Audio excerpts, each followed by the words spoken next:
मनीष कुमार एक बार पुनः आप सब लोगों का अपने YouTube चैनल ऑनलाइन विद्यार्थी पर स्वागत करता हूं और गुरुओं को नमन करते हुए जो हमने श्रृंखला अपनी प्रारंभ की थी उसी श्रृंखला को आगे बढ़ाते हुए हम तत्पुरुष समास को पढ़ना है। हमें समास टॉपिक पढ़ रहे थे हम। आज तत्पुरुष समास पर चर्चा करनी है हमें। उसके बाद फिर उसको सब समासों को विस्तृत रूप प्रदान करना है। ठीक है, तो स्टार्ट करते हैं तत्पुरुष समास। देखो बेटा, हमने आपको बताया था अगला जो दूसरा समास था हमारा वो था तत्पुरुष समास।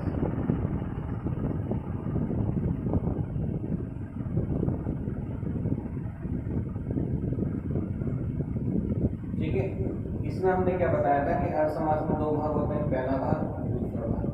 इसमें क्या होता है, दूसरा पद प्रधान होता है। तत्पुरुष समास में क्या होता है, दूसरा पद प्रधान होता है। ठीक है, अब यहाँ पर हम शॉर्ट में चल रहे हैं। यहाँ पर क्या होता है, पॉइंट बना रहा हूँ मैं। इस समास के सामासिक पदों में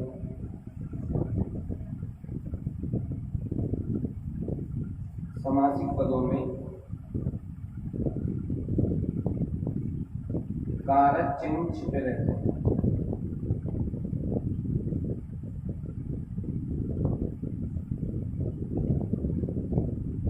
कारक चिन्ह छिपे रहते हैं। जब हम समास का विग्रह करते हैं, समासिक पद को विस्तृत रूप देते हैं, तो वहां पर क्या होता है कि वो कारक चिन्ह निकलकर सामने आ जाते हैं। कारक चिन्ह निकलकर बेटा सामने आ जाते हैं वो कारक चिन्ह। ठीक है, अब यहाँ पर क्या है, हमारा जो कारक जो होते हैं हमारे 8 प्रकार के होते हैं।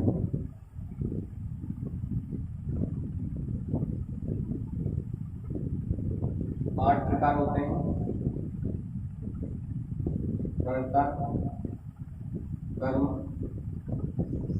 करण, संप्रदान, अपदान, संबंध, अधिकरण। ठीक है, और लास्ट होता है बेटा संबोधन। 8, 7, 6, 5, 4, 3, 2, 1, 2, 3, 4, 5, 6, 8। इनके कुछ चिन्ह होते हैं। कर्ता का चिन्ह ने होता है, कर्म का चिन्ह वो होता है, कर्ण का होता है से, साथ या द्वारा, से, साथ या द्वारा। संप्रदान का चिन्ह होता है बेटा केली। ठीक है, इसमें कर्म कारक का को चिन्ह भी रहता है, लेकिन उसमें क्या है कि वो वाक्यों में प्रयोग होता है, यहाँ पर नहीं होगा। यहाँ पर हमारा अपदान का होता है से अलग के अर्थ, और संबंध का होता है का, की, के। अधिकरण का होता है बेटा में, पर और पे। और संबोधन का होता है जे, अरे और। ठीक है, ये इनके कारक चिन्ह होते हैं हमारे, इन कारकों के चिन्ह होते हैं। अब यही समास जो होता है हमारा, ये जो समास है हमारा, ये 6 प्रकार का होता है। कितने प्रकार का होता है बेटा, 6 प्रकार का होता है। जैसे ये समास कितने प्रकार होता है बेटा, 6 प्रकार का होता है। ये तत्पुरुष समास कितने प्रकार का होता है, ये 6 प्रकार का होता है। 6 प्रकार का होता है। एक नए तत्पुरुष की चर्चा और की जाती है जिसका संस्कृत में प्रयोग होता है, हिंदी में प्रयोग हम नहीं करते हैं। तो 6 प्रकार का होता है। ठीक है, और वो कहाँ से होता है, कारक होते हैं हमारे 8। तो पहले कारक से हमारा कोई मतलब नहीं है और लास्ट वाले कारक से कोई मतलब नहीं है। कर्म से मतलब है, कर्ण से मतलब है, संप्रदान से मतलब है, अपदान से है, संबंध से और अधिकरण से। इन 6 कारकों का प्रयोग होगा वहां पर। ठीक है, अब क्या है, कि जो समासिक पद होगा जब हम उसको विक्रय करेंगे तो कारक चिन्ह निकलकर सामने आ जाएगा। जब कारक चिन्ह निकलकर सामने आएगा तो वहां पर ही हम क्या है, कारक चिन्ह के सामने जैसे हमने लिखा सुख प्राप्त, तो सुख को प्राप्त को चिन्ह है, को किसका है हमारा, कर्म का, तो क्या बन जाएगा वो कर्म तत्पुरुष बन जाएगा। क्या बन जाएगा बेटा, वो कर्म तत्पुरुष बन जाएगा। अब जैसे हम यहाँ पर मैं समासिक पद लिखा हूँ, मैं लिखा यहाँ पर परलोक गमन,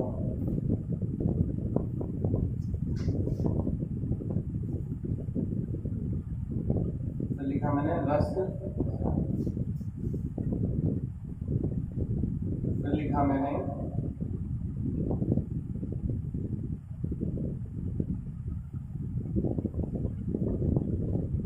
कन्या,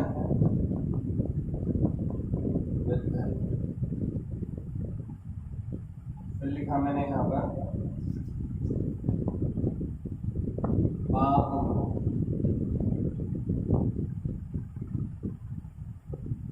फिर लिखा मैंने यहाँ पर ऋषि कन्या,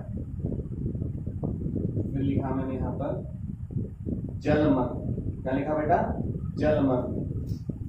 अब हमें क्या करना है कि अब हमने क्या बताया था आपको कि हर समास में दो पद होते हैं।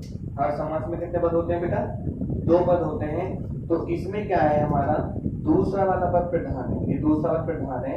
अब कारक चिन्ह जहां छुपा हुआ है, कारक चिन्ह हमारा जहां छुपा हुआ है उसमें हम क्या करेंगे, एक सेकंड बेटा,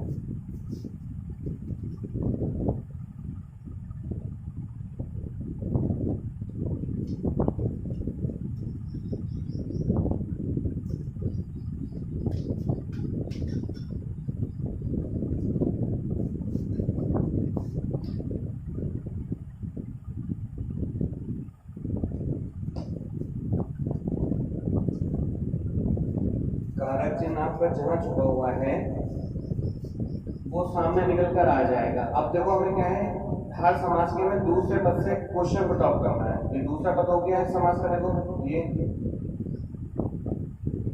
हो गया। अब इस दूसरे पद से हमें क्वेश्चन को टॉप करना है और जहां पर चिन्ह होगा वो निकलकर खुद ब खुद सामने निकलकर आ जाएगा।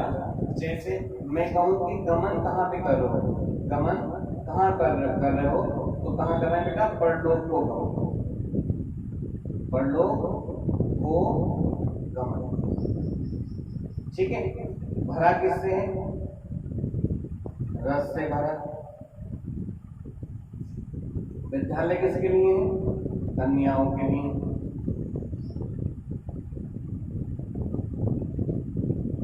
कन्याओं के लिए विद्यालय। मुक्त किससे है, पाप से।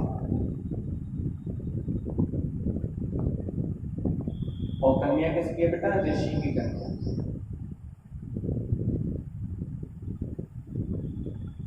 मग्न किसमें है, जल में।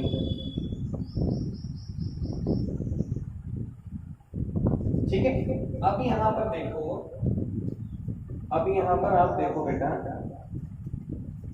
देखो ये क्या है, वो है, ये क्या है, से है, ये बेटा के लिए है, ये भी से आया, ये की आया, यहाँ पर में आया। ठीक है, अब देखो यहाँ पर जो समानता है केवल दो में है। एक तो हमारी ये से, एक तो करण का चिन्ह होता है से साथ के द्वारा, और एक होता है अपराध का से अलग होने के संदर्भ में। ठीक है, तो यहाँ पर क्या है, हमारा क्या भाव निकल कर आ रहा है, अब आपको देखना है वो कि जुड़ा है चीज या अलग हो रही है। तो को के साथ कोई समानता नहीं है, संप्रदान के लिए होता है, लेकिन वहां पर क्या है, हमारा वाक्य चिन्ह है, वाक्य का समावेश नहीं है, शब्दों का समावेश है। तो यहाँ पर इसका जो प्रकार बन जाएगा, अब को चिन्ह किसका है, कर्म का है, तो ये क्या बन जाएगा बेटा, क्योंकि तत्व समास में कितने प्रकार होता है, 6 प्रकार का होता है, क्या बन जाएगा, कर्म का।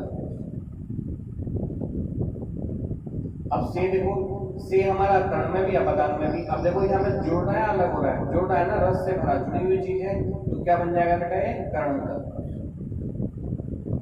अब देखो के लिए किसका है, संप्रदान का है, तो ये बन जाएगा संप्रदान तत्व।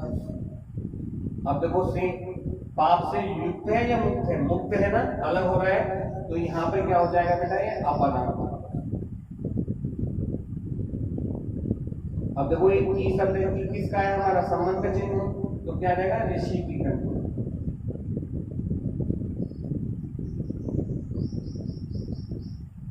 और तीसरी चीज क्या है, देखो अगला है मन, मन किसमें, जल में, किसका चिन्ह है हमारा, अधिकरण का, तो क्या आ जाएगा, अधिकरण।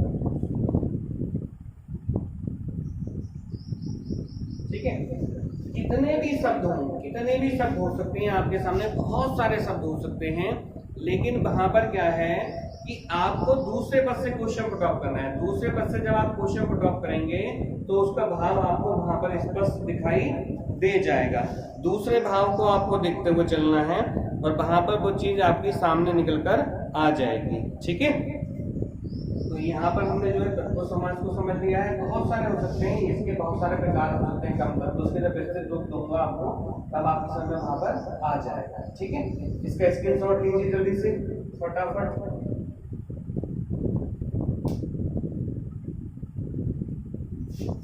ठीक है, अगला पढ़ते हैं बेटा हम।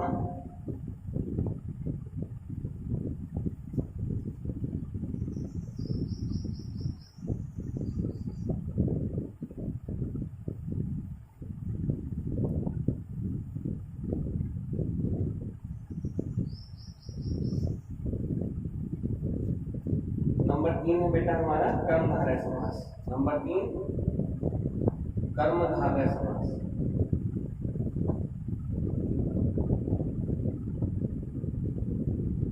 मैंने क्या बताया था आपको कि इस समास में क्या है, पहला पद और दूसरा पद, दो पदों का समावेश होता है। तो पहला पद उपमेय होता है और दूसरा पद क्या होता है, उपमान हो सकता है, या पहला पद विशेषण और दूसरा पद क्या हो सकता है, विशेष्य। ठीक है, तो मैं यहाँ पर लिख देता हूँ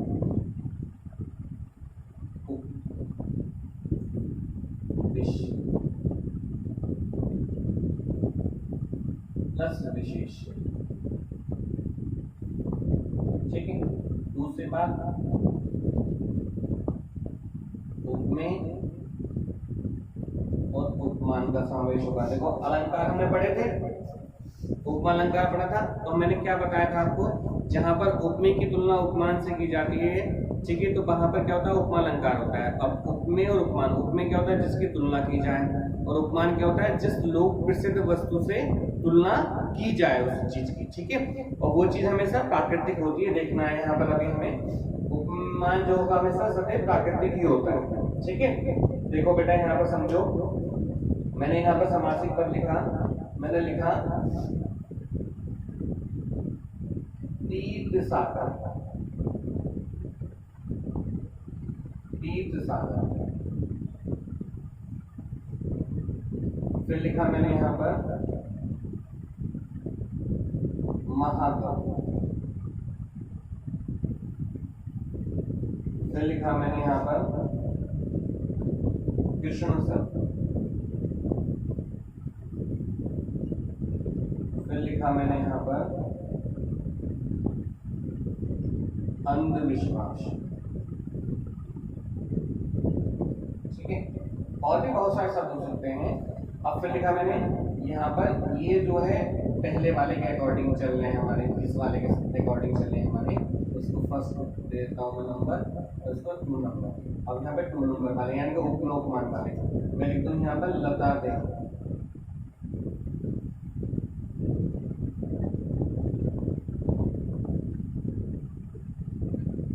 लता दे चरण कमल। ठीक है, आदि बहुत सारे यहाँ पर उदाहरण हो सकते हैं। अब हमें क्या करना है, देखो दीप सागर, दीप सागर मतलब देखो पहला पद हमारा क्या हो रहा है, देखो समास में 2 पद होते हैं हमारे, पूर्व पद और उत्तर पद। ठीक है, तो यहाँ पर देखो पहला शब्द क्या हो रहा है, देखो विशेषण होता है, क्या हो रहा है, विशेषण होता है, और दूसरा पद विशेष्य। देखो कवि, सागर, सर्प, विश्वास, ये सारे क्या है, विशेष्य। विशेष्य मतलब क्या होता है बेटा, संज्ञा। विशेष्य मतलब क्या होता है हमारा, संज्ञा से होता है। ठीक है, अब यहाँ पर देखो हमारा क्या है, इसका विग्रह हो जाएगा पीला है सागर, पीला है सागर। महाकवि, महान है कवि, कृष्ण सर, काला है सर, अंधविश्वास, अंधा है विश्वास। ठीक है, लता दे। अब देखो यहाँ पर उपमेय और उपमान का समावेश हो गया। लता दे, अगर उपमेय उपमान से संबंधित वर्ड होगा तो वहां पर या तो हम समान शब्द से विग्रह करेंगे या सैद्रश शब्द का प्रयोग करेंगे। या तो समान शब्द का प्रयोग करेंगे या सैद्रश। समान मतलब उससे समान, और सैद्रश का मीन्स भी वही होता है। तो यहाँ पर देखो क्या है, लता दे, देखो उपमेय उपमान हो रहा है, लता के समान देह, या इसका विग्रह हम ये भी कह सकते हैं, लता के सैद्रश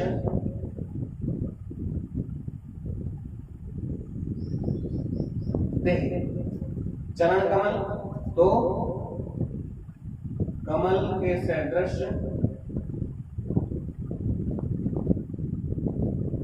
चरण, या इसे कह सकते हैं कमल के समान चरण। ठीक है, एक इसमें जो है अपवाद वाला एक शब्द आता है पीतांबर।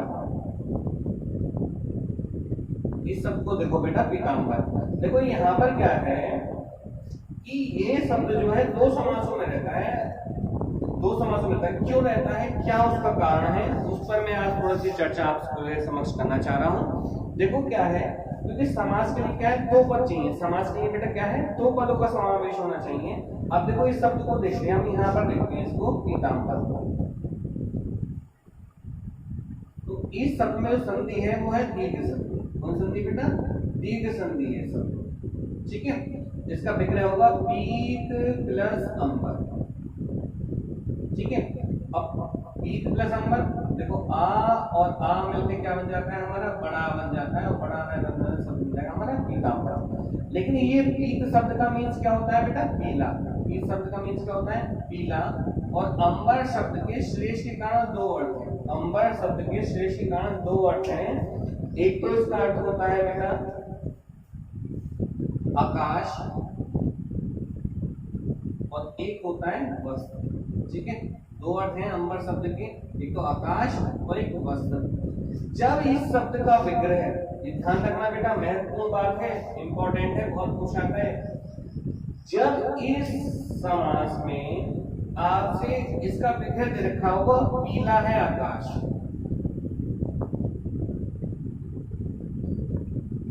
ठीक है, विग्रह खोल के दे दिया और विकल्प रख दिए वहां पर उसने संधारय, दिगु, बहुबली और द्वंद्व। ये चार विकल्प उसने लिखे, कर्मधारय, दिगु, बहुबली और द्वंद्व। ठीक है, अब यहाँ पर आपका जो इसका जो वो निकल कर आएगा, तो यहाँ पर क्या आंसर सही होगा बेटा, हमारा कर्मधारय होगा। ठीक है, और अगर ये शब्द खाली ऐसे लिखेगा, पीतांबर शब्द में समास होगा, कर्मधारय और बहुबली दोनों जगह दे, तो बहुबली समास यहाँ पर आपका आंसर होगा। क्यों, क्योंकि पीतांबर जो कहा गया है वो विष्णु भगवान को कहा गया। पीतांबरी क्या है, विष्णु को कहा गया है। और क्यों कहा गया है, आपने एक पद पढ़ा होगा कि सोहत ओढ़े पीठ पटु, शोभत ओढ़े पीठ पटु, श्याम सलोनी गात, मनो नीलमणि शैल पर आतप प्रयोग प्रभात। ठीक है, अब यहाँ पर क्या है, विष्णु, और विष्णु में क्या है, दो अवतार लिए हैं, राम का और कृष्ण का। अब कृष्ण को यहाँ पे क्या है, सोहत ओढ़े पीठ पटु, श्याम सलोनी गात, सलोनी श्याम सलोनी कौन, कृष्ण भगवान, सामने रंग के पीले वस्त्र के वस्त्र धारण किए हैं। तो पीतांबरी जो कहा गया, किसको कहा गया बेटा, विष्णु को कहा गया। विष्णु के अवतार कौन है, राम, और कृष्ण तो किसके लिए आता होगा, कृष्ण के लिए। अब जब किसी चीज से अन्य पद का बोध होगा तो यहाँ पर क्या बनेगा, हमारा बहुव्रीहि समास बनेगा। ठीक है, इस शब्द को यहाँ पर देख लेना, और मैंने आपका इसका अंतर आपको यहाँ पर बता दिया है। ठीक है, अब आते हैं बेटा बहुव्रीहि समास। ठीक है, स्क्रीनशॉट लीजिए इसका जल्दी से।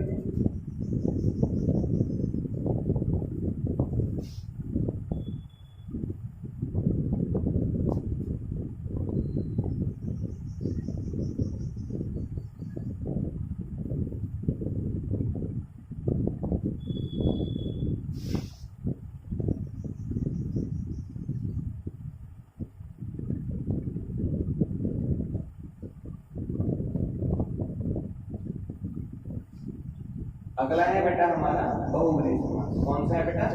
बहुब्रीहि समास।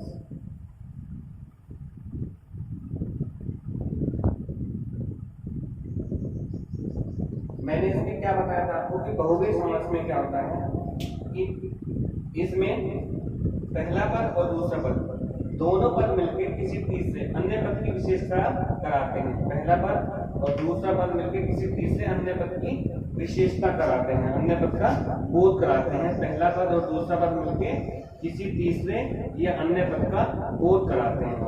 ठीक है, आ रही बेटा बात समझ में? पहला पद और दूसरा पद मिलकर किसी तीसरे अन्य पद का बोध कराते हैं। जैसे मैं बात करूं यहाँ पर,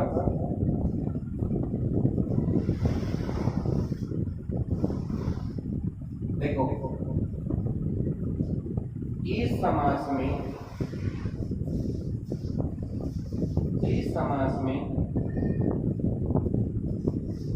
सारे देवी देवता रहते हैं। ठीक है, लेकिन जो भी होगा यानी जो भी देवी देवता होगा वह एक होगा।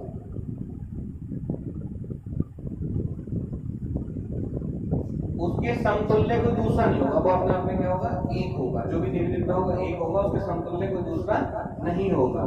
दूसरी बात, अगर कोई शब्द अगर अर्थ नहीं दे पा रहा है, अर्थ स्पष्ट नहीं कर रहा है, तो वहां पर क्या होगा? वहां पर क्या होगा हमारा? ठीक है, वहां पर क्या होगा हमारा?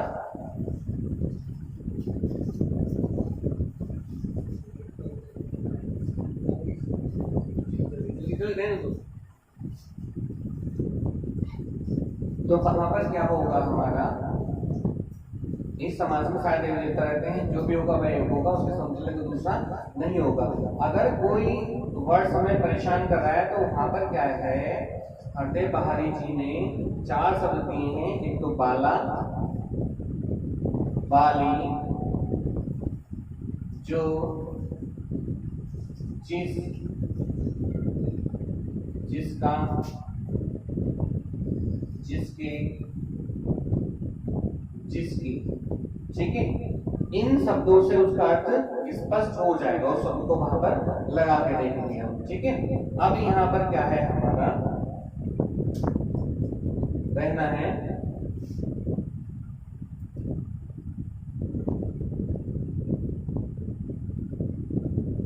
अब यहाँ पर सारे देवी देवता रह सकते हैं और एक करना कोई जीव जंतु विशेष भी हो सकता है।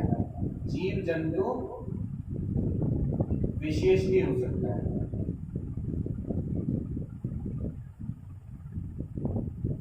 देवी देवताओं के साथ।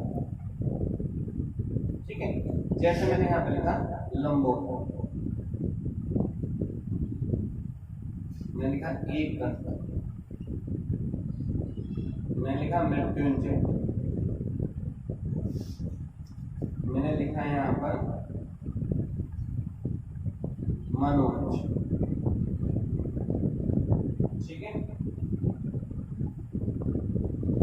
रतिपति। ठीक है, आदि बहुत सारे शब्द हो सकते हैं यहाँ पर हमारे। एक मैंने उसको लिखा पारस, पारस। अब क्या है कि पहला पद और दूसरा पद मिलकर किसी तीसरे अन्य पद का बोध कराएंगे यहाँ पर, तो क्या होगा बेटा? हमारा बहुब्रीहि समास होगा। अगर इस शब्द का हम विग्रह करते हैं, इस शब्द को हम विग्रह करते हैं लंबोदर, तो इसका विग्रह होगा लंबा है उदर, उदर मतलब पेट जिसका। कौन है भैया? गणेश जी।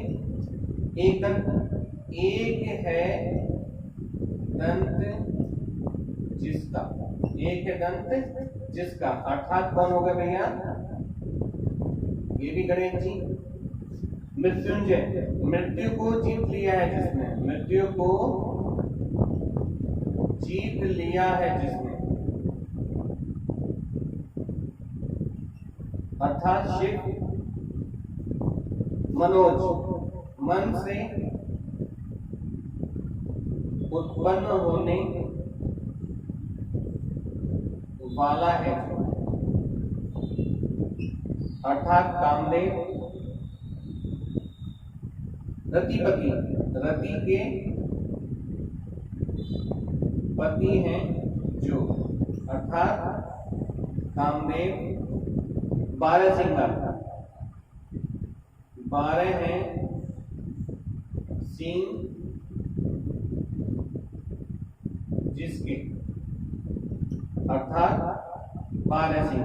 एक ही जानवर है बेटा जिसके 12 सिंह, और किसी के 12 सिंह है ही नहीं, ठीक है। आपने देखा होगा गधे के भी 2 सिंह होते हैं, गधे के 2 सिंह, गधे के भी 2 सिंह होते हैं, गधे का कोई सिंह नहीं होता, ठीक है। तो यहाँ पर क्या है हमारे कोई शब्द हो गए, तब मैं जिसे लिख दूं यहाँ पर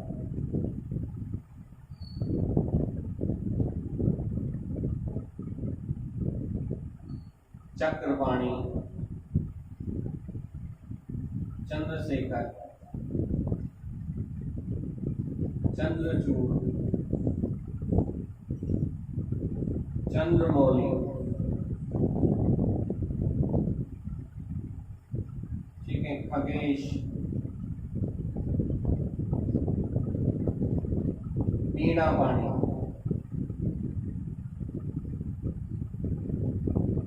बीणा पाणी, ठीक है। आदि बहुत सारे शब्द यहाँ पर हो सकते हैं, बहुत सारे शब्द हो सकते हैं, जैसे कौशल्यानंदन, सबसे कौशल्यानंदन,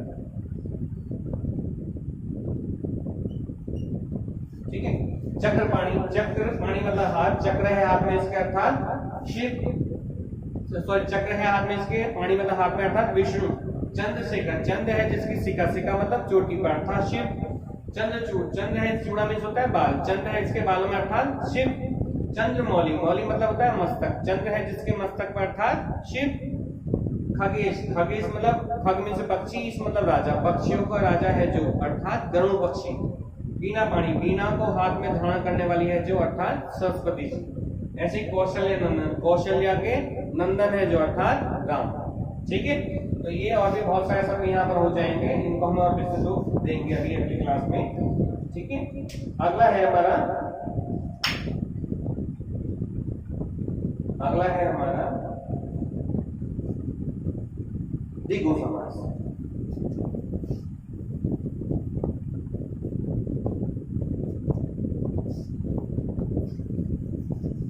अगला है हमारा द्विगु समास।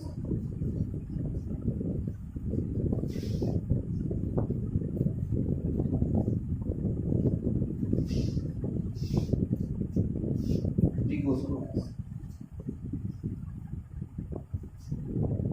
मैंने क्या बताया था बच्चों इसमें, पहला पद क्या होता है बेटा, पहला पद क्या होता है, संख्यावाची होता है। पहला पद क्या होता है, संख्यावाची, और दूसरा पद क्या है, समूह का बोध कराता है, ठीक है। समूह का बोध कराता है, तो वहां पर क्या होता है हमारा द्विगु समास होता है, ठीक है। जैसे हमने लिखा यहाँ पर चौराहा, तो लिखा हमने पंचवटी, तो लिखा हमने नवरत्न, नवग्रह, अष्टसिद्धि, दोपहर, ठीक है, चवन्नी, अठन्नी, 11, 30,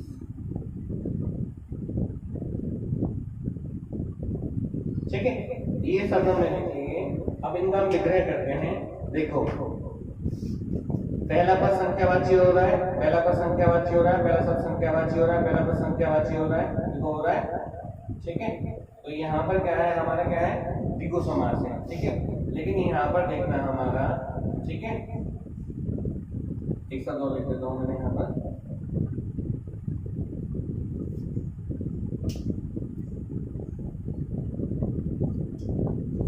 तेरे नेत्र,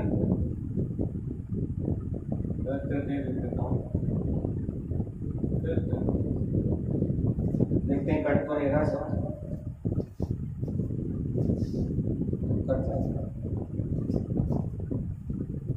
चलो इन दोनों शब्दों को हम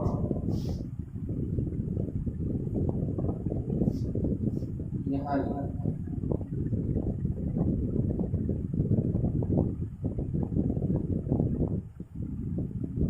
ठीक है। चौराहा नाम चल रहा है चौराहा, ठीक है। क्या हो जाएगा बेटा, 4 रास्तों का समूह, 4 रास्तों का समूह। पंचवटी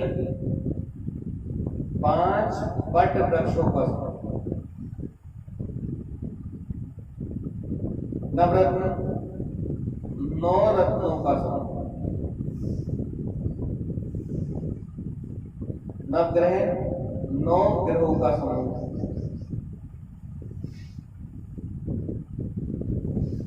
अष्टसिद्धि 8 सिद्धियों का समूह।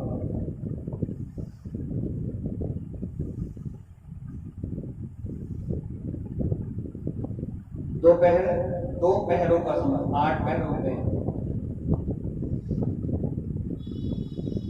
कविता एक दोहा भी है कि कबीरा संगत साधु की हरि और की व्याधि, संगत बुरी साधु की 8 पहर उपाधि। पुनः बोल रहा हूं, कबीरा संगत साधु की हरि और की व्याधि, संगत बुरी साधु की 8 पहर उपाधि, ठीक है।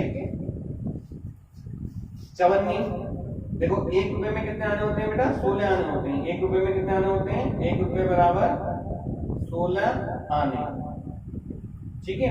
अब यहाँ पर अठन्नी मतलब आधा भाग हो गया, चवन्नी 4 आने हो गए, देखिए 4 आनों का समूह।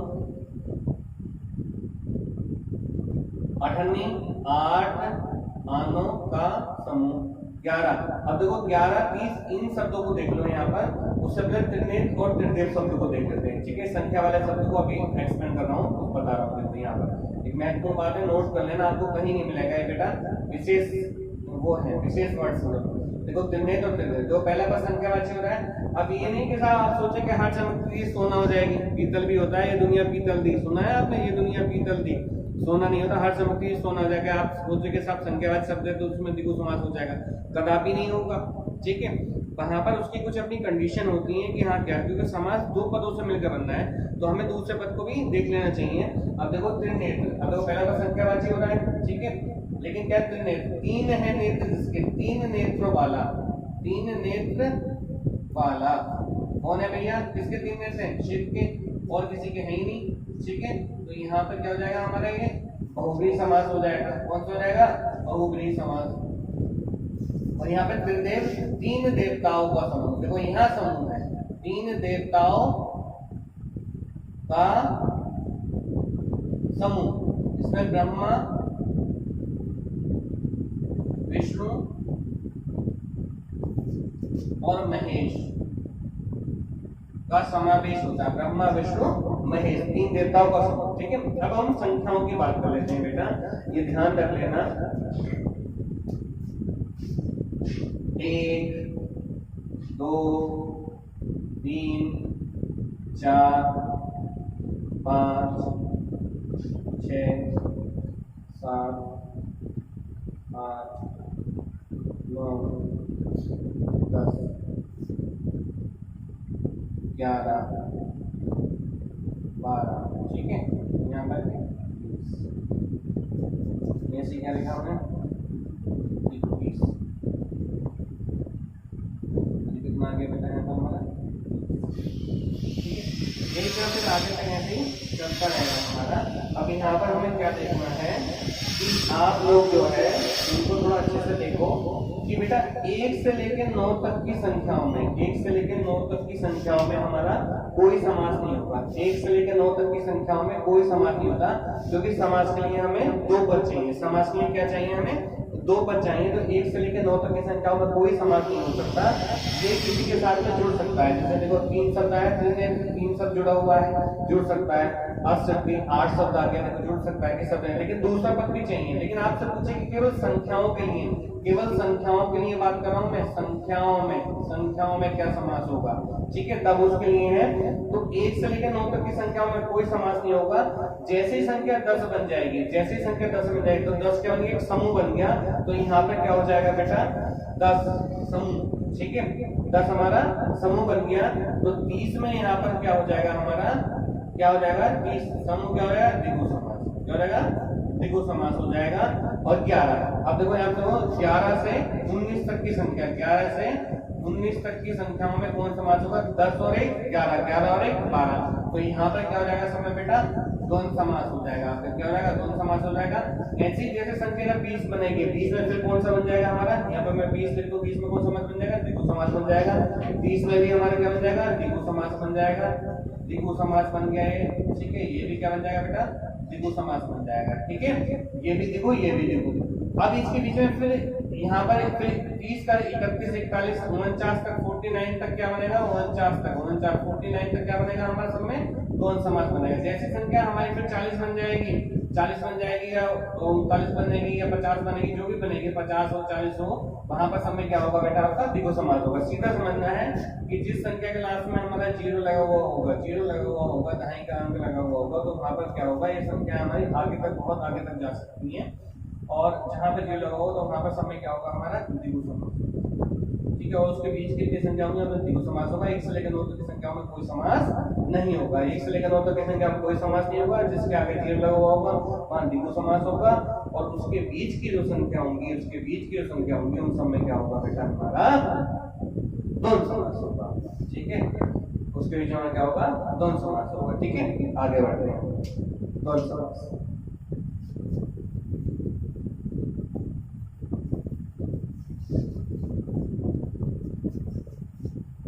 स्क्रीनशॉट लेते रहिए भैया।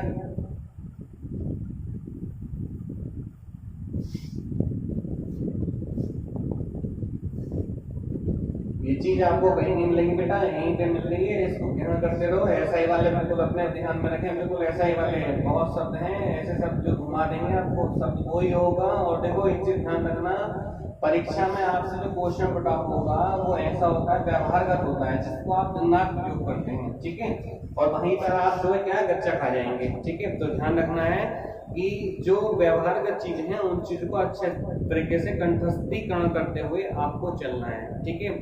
जो चीज समझ में नहीं आ रही है, मेरा व्हाट्सएप नंबर है 8273958419। एक बार पुनः बोल रहा हूँ, 8273958419। मेरे इस व्हाट्सएप नंबर पर मुझे कॉल भी कर सकते हैं और आप चाहें तो मैसेज भी कर सकते हैं, ठीक है। व्हाट्सएप भी कर सकते हैं मेरे को, ठीक है। आपके लिए हमारा चैनल पूर्ण रूप से तैयार है। किसी बच्चे की कोई क्वेरी है तो वो हमसे संपर्क कर सकता है, ठीक है। दूसरी बात, मैं ऑफलाइन भी अब घर पर बैच पढ़ाना चाह रहा हूँ और मैं शनिवार से कल से 5 तारीख से बैच घर पे स्टार्ट कर रहा हूँ। शनिवार से कल से घर पे बैच स्टार्ट कर रहा हूँ। जो पढ़ने वाले आसपास के लोकेशन के जो बच्चे हैं जो पढ़ना चाह रहे हैं, जीडी की वैकेंसी भी आ रही है, एसआई आ गया है और टेट्स सुपर टेट्स सभी रहना है, उसमें हिंदी तो कॉमन ही रहना है, लेकिन वहाँ पर थोड़ा सा अलग अलग परीक्षाओं में उसका थोड़ा अलग हो जाता है। तो ये ध्यान रखें कि जिसको ऑफलाइन पढ़ना है, ठीक है, तो मुझसे संपर्क कर सकता है। टीएसटी पीएचडी हिंदी के लिए भी मुझसे संपर्क कर सकता है। मेरा नंबर है 8273958419, ठीक है। अगला लिखते हैं बेटा हम द्वंद्व समास। कौन सा है बेटा, द्वंद्व समास। हमने क्या बताया था, इसमें दोनों पद प्रधान होंगे, पहला भी और दूसरा भी। कोई समास में 2 पद होते हैं, पहला पद दूसरा पद, दोनों पद प्रधान होंगे। दोनों पदों के बीच में एक योजक चिन्ह लगा हुआ होगा, लेकिन कभी कभी इसके अपवाद भी हो सकते हैं। एक योजक चिन्ह होता है इसको, इसके अपवाद भी हो सकते हैं हमारे, ठीक है। दोनों पद या तो और सबसे जुड़ते हैं या फिर या सबसे जुड़ते हैं, ठीक है। जैसे मैंने लिखा है यहाँ पर, माता पिता,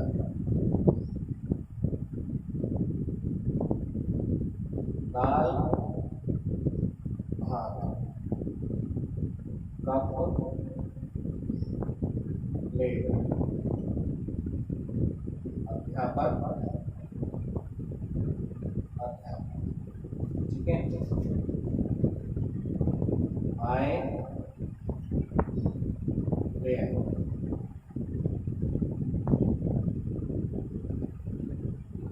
अच्छा बुरा, ठीक है। अब यहाँ पर क्या देखना है बेटा, और शब्द आ सकता है और या शब्द हो सकता है, लेकिन क्या देखो आपने देखा कि योजक चिन्ह आ रहा है, ठीक है। तो आप ध्यान रख रहे हैं कि दोनों स्थान में योजक चिन्ह आता है, लेकिन क्या है इसके बेटा अपवाद हो सकते हैं, इसके भी क्या है अपवाद हो सकते हैं। जैसे शब्द में यहाँ पे देवाशु, में यहाँ पे कलम, ठीक है। अब देखो इनका विग्रह करते हैं। माता पिता, तो इसका विग्रह हो जाएगा बेटा माता और पिता।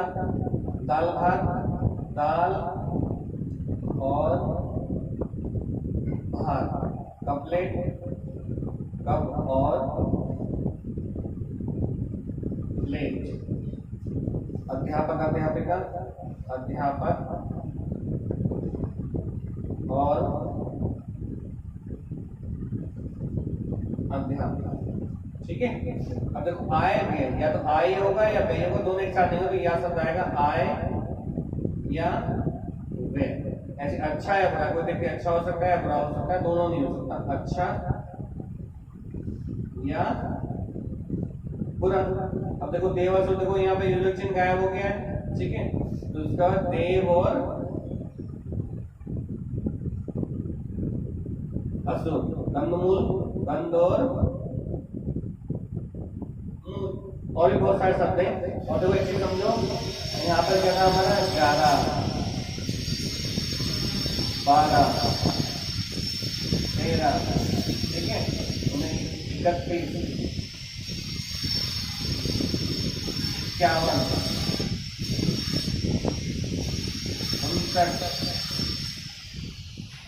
69, ठीक है। ये संख्या पूछी जाती है, इन सब में क्या है बेटा हमारा द्वंद्व समास है। और अगर इसके बीच में क्या आती है 20 आती, ठीक है, या 10 आती, या 30 आती, ठीक है, या 40 आती, या 50 आता, या 60 आता, या 70 आता, या 80 आता, या 90 आता, या 100 आता, तो उसमें क्या होगा समय बेटा हमारा क्या होगा द्विगु समास होगा। क्या होगा द्विगु समास होगा। और उसके बीच की संख्या होंगी तो रहेंगे 11 पूछा जाता है, 31 पूछा जाता है और 21 पूछा जाता है, ध्यान रखना 21, ठीक है। ये इंपॉर्टेंट शब्द पूछे जाते हैं, ठीक है। बिहार एसआई में पूछा गया है, बिहार एसआई में, ठीक है, ध्यान रखना शब्दों को।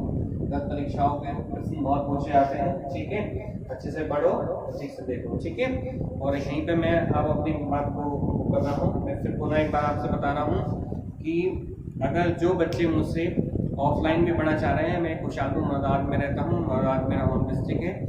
अगर कोई बच्चा मुझसे पढ़ना चाह रहा है, होम ट्यूशन भी लेना चाह रहा है, अगर घर पे पढ़ना चाह रहा है ऑफलाइन बैच में, तो वो भी मुझसे संपर्क कर सकता है। मेरा व्हाट्सएप नंबर है 8273958419, 8273958419।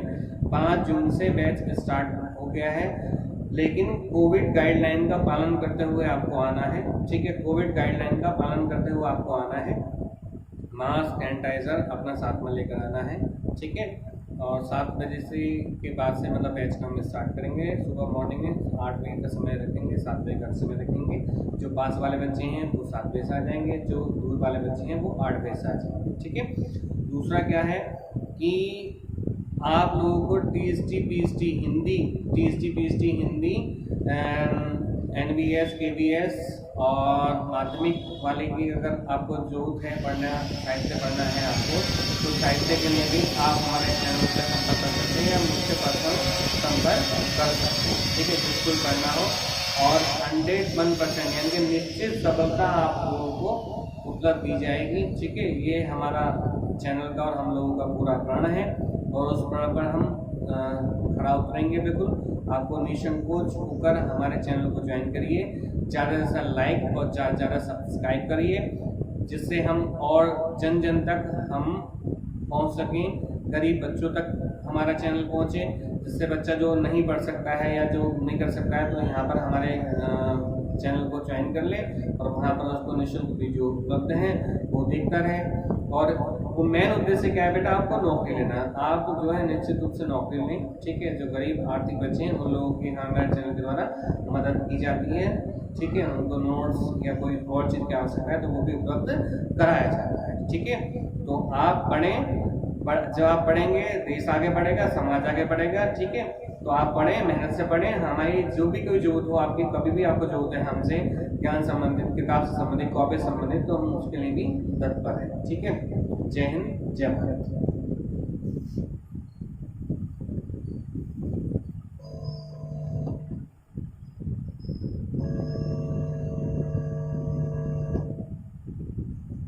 Hello hello hello